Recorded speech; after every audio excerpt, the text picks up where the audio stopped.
Kia ora, good evening, and welcome to our 94th episode of the Huddy Hui. And the club rugby season has come to an end, and what a thrilling finish it was. Oriental Rongotai beating Parramatta Plymouton 34 points to 21. An outstanding final by the Magpies. That O-Tide really came across the hut wreck and gave Parramatta Plymouton their second loss of the season. And going by our 4 years in the Huddy Hui here on Huddy Sports YouTube, we always like to have the player of the final come on. And, of course, our guest tonight was the player of the final, and it's Dominic Ropeti. Dominic, many thanks for coming on the Huddy Hui. Well done on the Jubilee Cup win. How were the celebrations back at the club rooms in Miramar? Cheers, Brad. Thank you very much for having me on tonight. The celebration's definitely a big one on Saturday night. First Jubilee since 2011, so a lot of the club members and lifetime members got around us, and our family members came back. So that was a night to enjoy, and the celebrations went long into the night. What were the keys to victory in the final, and how did it all come together? Yeah, I just think a big key for us was staying disciplined. A big thing throughout the year that we had an issue with our discipline, and often found ourselves behind on the scoreboard due to that. So coming into the Jubilee final, the boys really worked hard throughout the week on working our discipline and playing to the conditions that obviously turned up on Saturday. And I feel like we probably put together the best 80 minutes that we had the whole season. So, full credit to the boys. You mentioned the first round. Oriental Rongotai only finished 8th. And you mentioned that discipline was a key problem. What were some of the other key things that Ori's turned around in the second round? Yeah, I felt like in the first round we struggled a lot with our exiting plays and our kicking, and a big turnaround to that was thanks to my older brother, Alex. I felt like he was a pretty unsung hero from our team. And a lot of the boys, they just, as soon as it came do or die, they just switched gears, and we turned our season around. And you mentioned your brother Alex. How has it been playing alongside him? And in particular, that Johnsonville game, I called the second half the Ropeti show. Yeah, no, it was pretty been pretty surreal playing with my older brother. We started obviously at Old Boys University together. We both went away and we found ourselves together at Oris again, and it was always a lifelong dream to be able to play alongside my older brother and to fulfill that dream and to win the Jubilee Cup alongside him. It was something pretty special, and the Johnsonville game, can't really put it down to me and my brother. It was obviously a full 22-man effort, coaching team and all. And the boys alongside my brother, just wouldn't be champions if it wasn't for all of them. Your role at line-out time was influential. Was this a key area of the game that led to Ori's winning the final? Yeah, I feel like our set piece has been pretty dominant all year round, even through our losses. I felt like our scrum and our lineouts have been operating probably the best that I've ever seen. Always doing that, and it's a full credit to Fitz and Boss and the coaching crew for instilling their trust and belief in us, and the boys getting around it all. And I'm just the one that gets the camera time, for sealing the lineouts. But full credit to the lifters. It's a full eight man forward job. So I can't take all the credit for that. The forwards were outstanding on Saturday. It is known that in Jubilee Cups you need a good forward pack. How key was your forwards in particularly that last 20 minutes of the first half? Yeah, no, like I mentioned to you on Saturday after the game, I like to think of our forward pack as the Rolls Royce forward pack, and man, the boys really fronted up on Saturday, and going into that last 20 minutes of the first half, like I said, we just switched to a gear that we needed to, and a lot of the boys in the team, especially our skipper led the way in a lot of it. Pingeli, he led a lot of it with his physicality and determination, and the boys just really followed him and backed him up. Peneli Puasa, who we had on the Hui last week, you just mentioned about his physicality. He stepped up to the captaincy this year. How have you found that with him as your leader? Yeah, man, Pingeli, not enough words to describe how much he is meant to this team and how much leadership he gives the boys. Fortunate enough to have him as my cousin as well, but we're all family in the team, and Pingeli is the one who just leads us around the park and leads us at trainings. The boys really look up to him and trust him, and there's nothing better than having a leader that will go to battle with you and take in all the feedback and still be a better person. You mentioned the word family. The Ori's family is strong. In particular, how important has been the church connection within the team? Yeah, 100%. A lot of our boys are big churchgoers. They're big on their faith, and I feel like a lot of the faith that we all carry together has been a big reason as to why we were able to take out the Jubilee Cup, because I like to think with hard work and faith, anything is possible, and the boys really buy into all of that. And we say our prayers before we run out onto that field and every day. So I feel like faith was a big part as to why we won that Jubilee. What were your feelings when your name was read out as the Jim Brown player of the final? Did you think that you were going to win it? Yeah, it was a pretty surreal, unexpected feeling. I felt like there were a lot of boys who were probably as deserving or more deserving than myself, especially our skipper, Ngeri Bossa, Siasi, and that fullback. Even my brother, he was, like I said, an unsung hero of that final, and I was just fortunate enough to receive that award. But any of the 22 boys that took the field that day could have won that award. I was just the lucky one that got it on the day. Describe the emotion and the scenes out there on the field. Yeah, man, it was pretty, running out onto that field, on the change rooms, looking around the field. Our supporters were heavily outnumbered by the Parramatta supporters, and it was pretty evident when they ran onto the field how much support they had behind them. And I mean, man, it just made the atmosphere that much better. But like we like to say, at Ori's small club, big family, and man, our small crowd and numbers was enough to get us through. And just can't thank our supporters enough for where they've been for us throughout the year. A lot of highs and lows throughout the year, but all the supporters have stuck by us and our families. So yeah, it was amazing. Speaking about Parramatta Plimerton, you lost to them in the second round of the Swindale, 21-17.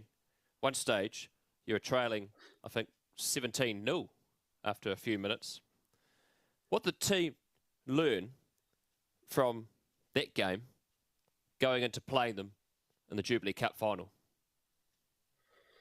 Yeah, we learned a lot from that first game, and especially how they had been playing throughout the season. They obviously had a really good backline, and Issy, Sam, Dale, Ethan. We knew they had kicking threats with Sam's kicks and Dale's kicks, so we knew that we had to bring some line speed and bring some heat, and then try to keep it in the forward pack to keep it away from the endangerment. But we were also wary of their experience in the forward pack with the Coburn brothers and their captain as well. So I feel like we came in with a game plan to starve them off the ball and keep the position as long as we could, especially when we didn't have the win in that second half. And we were fortunate enough to come away with that win because of our game plan going into that game. Talk to us about your coaching staff, especially Mason. How have they been key to Ori's fortune in 2023?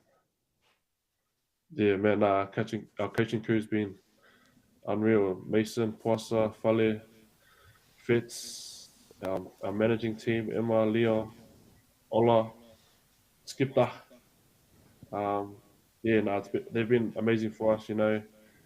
Keeping us level-headed. When times were tough during the season, and it didn't look like Jubilee Cup was an achievable goal for us. But they just made sure we kept taking it week by week, game by game, and just reminding us of, like you said before, our faith and everyone who had believed in us. So, I mean, from that point of view, the coaches were immense for us this year, and making sure we got to where we needed to be in order to take that Jubilee Cup home.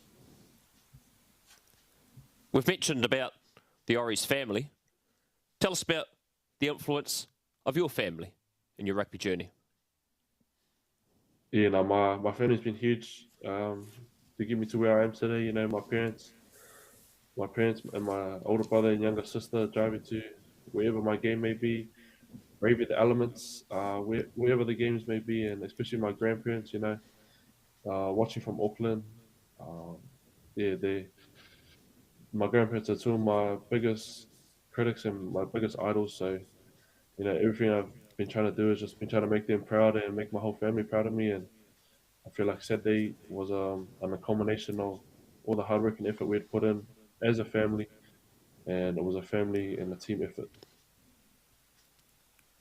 This year, you made the move to Oriental Rongotai from Old Boys University, where you played from 2021-22.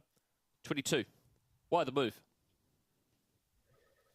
Yeah, I can't say enough good things about OBU. They took me out of school and matured me a lot in my first 2 years out of school, and the coaching crew that was there with Jamie in my first year, and then Anthony Rugby my second year. It was an amazing experience, and the, the what I learned at that club is money can't buy, and I just felt like it was time for me to move on to where a lot of my family members and my close friends were always. Time for a change of scenery, and I just felt like that was the best move for me and my brother coming back. Both thought it was a good idea to move to Ori's, and we knew we would walk away for Jubilee Cup. So, I mean, it looks like it's all paid off. But yeah, very thankful for Old Boys University for what they had taught me, and now Ori's. And I can't say enough words about these two clubs. Just thank you very much to them both. And speaking about both clubs, you played in the Hardham Cup final last year for Old Boys University against the club you're at now, Oriental Rongotai. Let's talk about that final, because Old Boys University got out to a flyer, but Ori's came back and won it in the last minute. Yeah, no, it was a funny final, that one. It was. Yeah, we thought we were away with it, obviously, but um, when you have I guess like we saw in the Jubilee Cup final, when you have that type of forward pack that always have, and when they get that momentum going, it's really hard to stop. And I think they were very deserved winners of the Huddy Cup last year. They really brought it to us when we were there, and yeah, that was a very game of two halves, you could say. You're a product of Scots College. Tell us about your time there. Yeah, fortunate enough to spend my last 2 years of school at Scots College. Um, fortunate enough to win two first 15 premierships while I was there at school. I felt like Scots was a big stepping stone into maturing me into what I am still working towards, but where I am today. Yeah, and I built lifelong friendships at Scots, and a big thanks to all those teachers that helped me along the way, because it was very humbling and grateful experience at Scots College. In 2020, you were handed the captaincy. How important was that honour?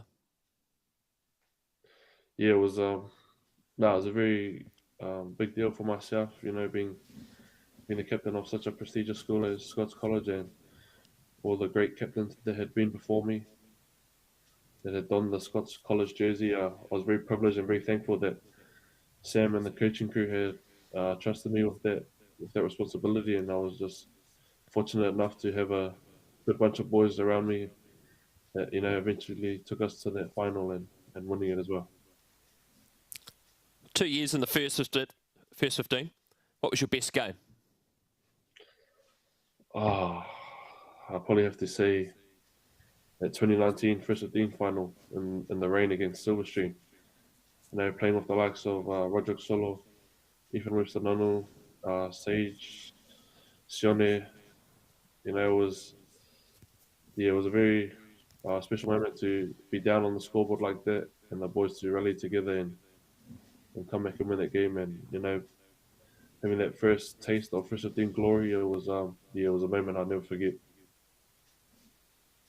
And of course, speaking about Silverstream, the last sort of decade has been a great rivalry between the two colleges. Talk us through that 2020 final where it was played, it was a close final, but the intensity was immense. Yeah, playing Silverstream was always one that was marked on the calendar, one that always the boys got up for, and having the likes of Riley, Peter, TJ, Rocco Berry when he was at Silverstream, playing those sort of boys really lifted up the boys because they knew that we had a big challenge ahead of us, and we always loved playing the boys from Stream because it was such a hard fought game, but an honest and fair game as well. 2020, a disruptive year. Now, of course, a lot of rugby representative honours didn't follow through, but you were named in the New Zealand Barbarians school team. What happened that season at that rep level? Yeah, obviously with a lot of the COVID disruptions, we weren't able to play those games that year. But I was, like you said, fortunate enough and blessed to be named in that under 18 Barbarians team. I felt like if we had the opportunity to play as a team together, great things could have happened. But we're still thankful and gracious enough to be named in that team. And it was just another surreal feeling making a NZ level rep team. This year, you were part of the Hurricanes under-20s in Taupo. Talk us through that tournament. What do you learn during the week? And what did the team learn from that final against the Blues? Yeah, I was fortunate enough to be in that team for 3 years now, and this year was definitely uh, the biggest learning year for myself. And throughout the week, playing 3 games in 6-7 days, it takes its toll on the body, and you don't really realize it until you get to that last game on the Saturday. And I felt like going into that Blues game, the boys were pretty confident. We had a good game plan heading into it. We showed in glimpses in that game that we had the goods, but unfortunately, as you know, there can be one winner on the day, and unfortunately, the Blues took the cup on that day. But that team I was immensely proud of that team, and it was a huge thanks to Darren Larson and his coaching crew for getting us that far. And it was a very, very good learning experience for myself.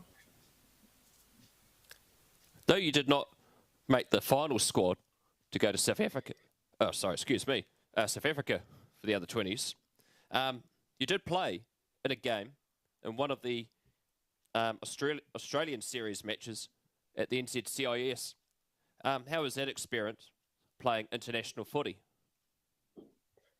Yeah, I was fortunate enough to be given a start for the New Zealand 20s in their 2 test matches against Australia, and getting my first taste of international footy, it was I loved it. It was something that I obviously desire a lot more of now, having had that experience. And I'm fortunate enough not to be able to get on that plane to South Africa with the boys, but I'm a big believer and firm believer that everything happens for a reason, and God has a plan for everything and everyone. So I was just thankful that I got that game in, and now just working towards that All Blacks jersey.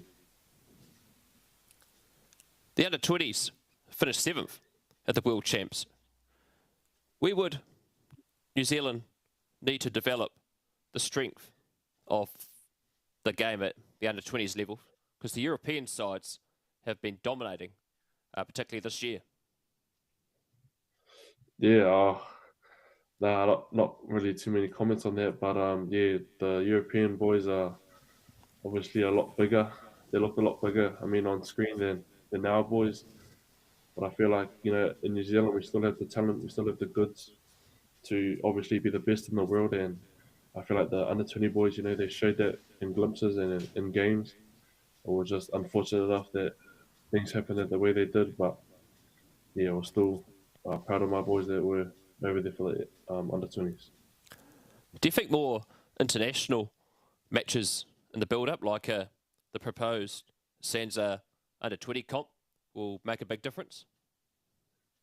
Yeah, 100%. I feel like getting the boys probably more equipped and adapted to international footy, and the toll it takes mentally and physically will be an experience they will be valuable heading into that World Cup and playing the likes of South Africa, Australia, Argentina before you head over to that World Cup will be immense. And you see the difference it's made for those Six Nations teams having that under 20s comp, being able to play each other at a high level, and then heading into the World Cup. You saw the difference they had because obviously they only had more footy than us, but the more footy we get, then I see no reason why we still can't be the best in the world.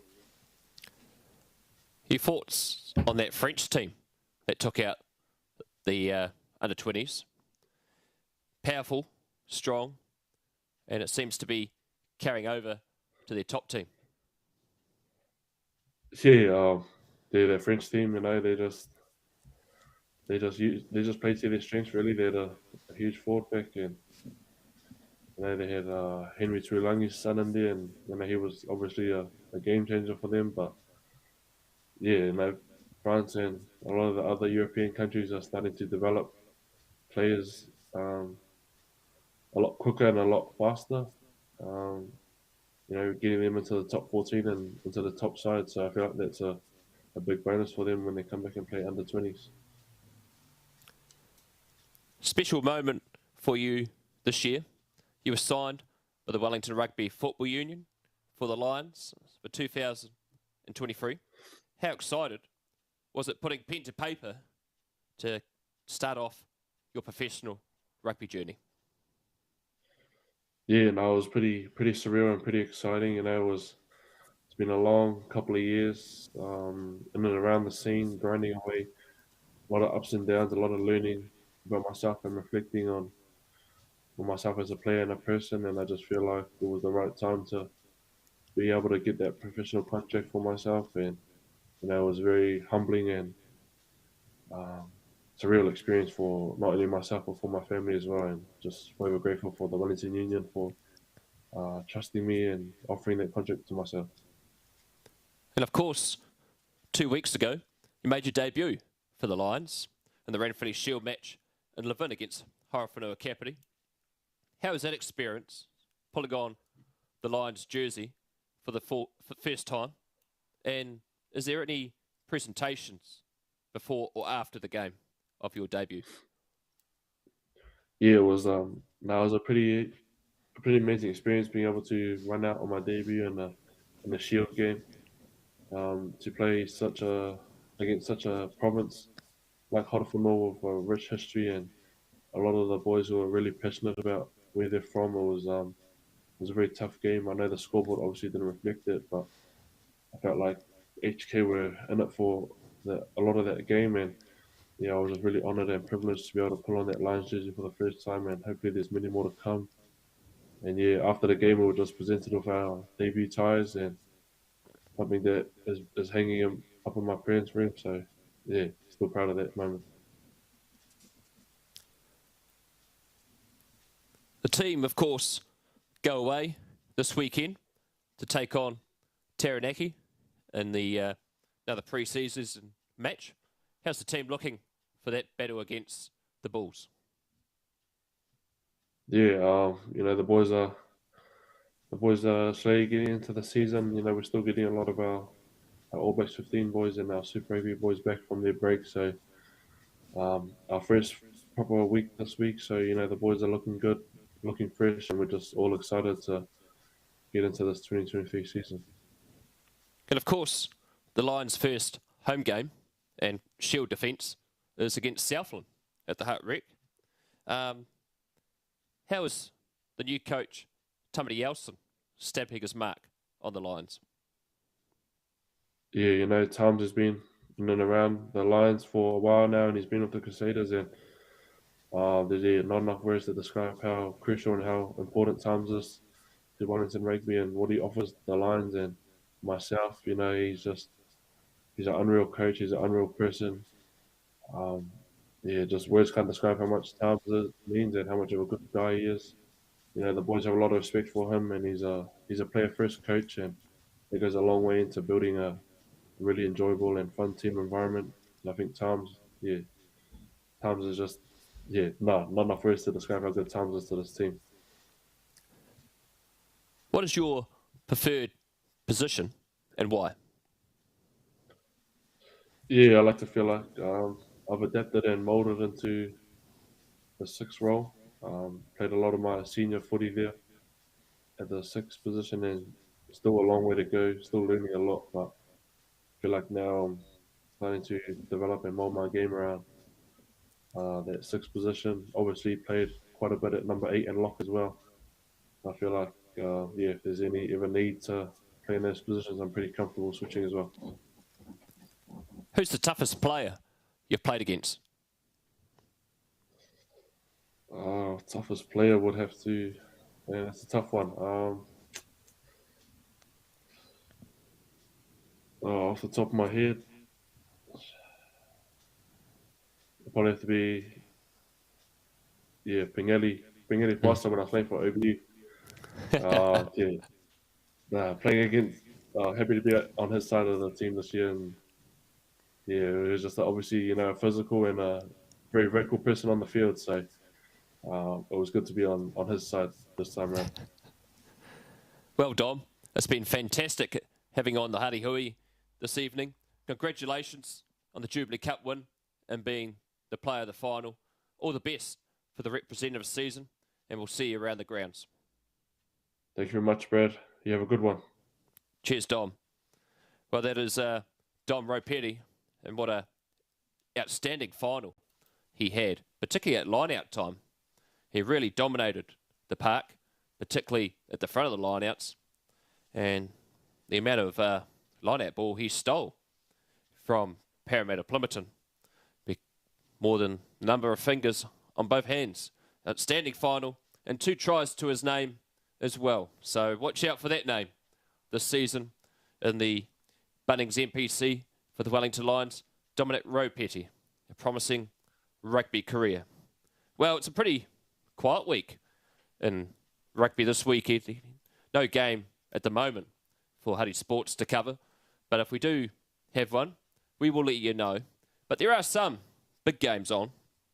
2 Colts finals on this Saturday. And the Div 1 final, Oriental Rongotai play host to Old Boys University. The Old Boys University gave Huddy Old Boys Maris an unexpected loss. So just shows in Colts footy, particularly at finals time, anything can happen. And in the Div 2 final is the Upper Hutt Rams against Porniki. So both those finals kick off at 1 o'clock. There's also a national under-85 game on this Saturday, and Tawa are playing host to Tukapa from Taranaki, and that's been played at Lyndhurst Park from 2:45 this Saturday. And also, it's the last round of the Wellington First 15 Premiership. Scots and Silverstream have already booked home semi-finals, but there's a big battle fighting out for 3rd and 4th to see who's going to be playing who in next weekend's semi-finals. So let's have a look at these games this Saturday. Mana College play host to Silverstream at 2:30. St Bernard's host Scots at 2:30 p.m. Now this is an interesting one here. Now Wellington College bet Hibs 5-0 last week in terrible conditions. But they need to beat Tawa out at Tawa with a bonus point and hope certain results go their way. And so these are the 2 big games this Saturday. Rongotai College host Wairarapa. Now, that's at 1 o'clock. If Wairarapa win, they're more than pretty much guaranteed to make the top 4. But this is a big game, this one here.